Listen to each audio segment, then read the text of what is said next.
तमाम साथियों, बिहार में 1992 से जब NAPM का गठन हुआ तब से ही बिहार में NAPM एक्टिव रही है और बिहार में NAPM का काम काफ़ी व्यापक रहा है। 3-4 मिनट में उसे आपके बीच तो नहीं रख सकता, लेकिन मुख्य बिंदु ये है कि 6-7 क्षेत्र हैं, जैसे नदी बाढ़ का क्षेत्र है, मजदूरों का क्षेत्र है, अर्बन क्षेत्रों में सिस्टर डोरती वगैरह काम करती रही है, इस तरह से किसानी का क्षेत्र है। इन क्षेत्रों में लगातार NAPM से जुड़े हुए अलग अलग संगठन अपना काम लगातार आगे बढ़ाते रहे।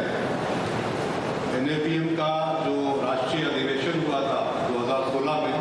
वो भी बिहार में हुआ और इसी तरह लगातार बिहार में काम हो रहा है। अलग अलग जो यात्राएं निकलती रही, वो यात्राएं भी बिहार पहुंचती रही। 2015 में बिहार में जन संसद हुआ, इंसान है हम करके कैंपेन 2013 में चलाया गया,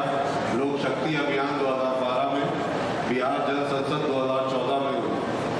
इसी तरह संविधान सम्मान यात्रा, जत्था नौजवानों का 2019, ये सभी कैंपेन्स में, जैसा कि साथी ने बताया कि NAPM CA-NRC के आंदोलनों में भी काफ़ी एक्टिव रही। तो बिहार में पटना के अंदर भी और सीमांचल के क्षेत्र में भी जितने भी धरने हुए CA-NRC को लेकर, उसमें भी काफ़ी अहम भूमिका रही। उसके बाद NAPM ने एक बार बीच में नफरत छोड़ो संविधान बचाओ यात्री का जब कैंपेन चलाया, तो उस कैंपेन पे भी कई प्रोग्राम बिहार के अंदर लेने का प्रयास किया गया और उसे कामयाब किया गया। अभी आपने देखा कि कुछ दिनों पहले जो वर्ल्ड सोशल फोरम काठमांडू में हुआ, उससे पहले पटना में ही इंडिया सोशल फोरम भी हुआ,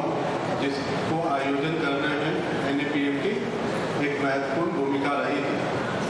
हालांकि ये स्टेट बड़ा है, अपने क्षेत्रफल में तो नहीं,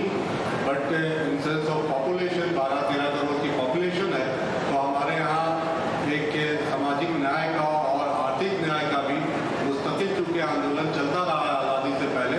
इसलिए छोटे बड़े ऐसे बहुत सारे संगठन हैं जो बिहार में काम कर रहे हैं। और NAPM का जो मुख्य उद्देश्य है टू यूनाइट ऑल दीज जन संगठन, उस पर हम काफ़ी कॉन्शियस है पिछले 4-5 सालों से, और हमारी ये पूरी कोशिश रही है कि बिहार में ऐसे जो भी आंदोलन है हम उनको यूनाइट कर सकें, ताकि यूनिटी के बाद जो NAPM का मकसद है कि हम राज्य स्तर पर और राष्ट्रीय स्तर पर अपना एक महत्व जो है बना सके और अपनी विचारधारा को आगे ले जा सके, उस हद तक भी बिहार में और हिंदी स्पीकिंग जो बेल्ट है और हिंदी स्पीकिंग और सो कॉल्ड जो काउ बेल्ट के राज्य है, उसमें बिहार को इस हद तक भी कामयाबी रही है पॉलिटिकली कि अभी तक भारतीय जनता पार्टी